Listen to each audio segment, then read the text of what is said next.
Hey guys, this is Dr. Hub. In case you haven't subscribed, please do subscribe for updates.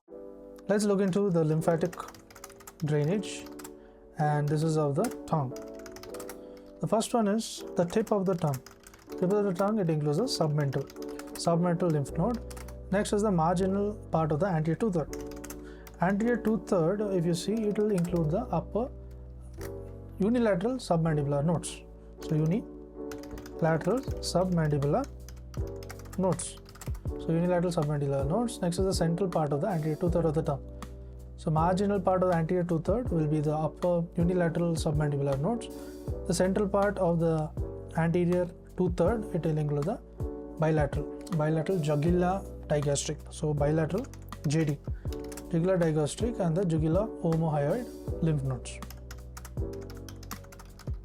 Next is the posterior one-third of the tongue. So here in posterior one-third of the tongue, it includes the bilateral jugular gastric and the jugular omohyoid lymph nodes. Bilateral jugular digastric, so posterior one-third. So central part of the anterior two-third is the bilateral jugular gastric and the jugular omohyoid lymph nodes. In posterior also it is a similar one. So the bilateral jugular gastric and the jugular omohyoid lymph nodes. Root of tongue. The root of tongue, it includes the bilateral upper deep cervical nodes. Bilateral upper deep cervical nodes. To learn and grow daily like this, please do subscribe.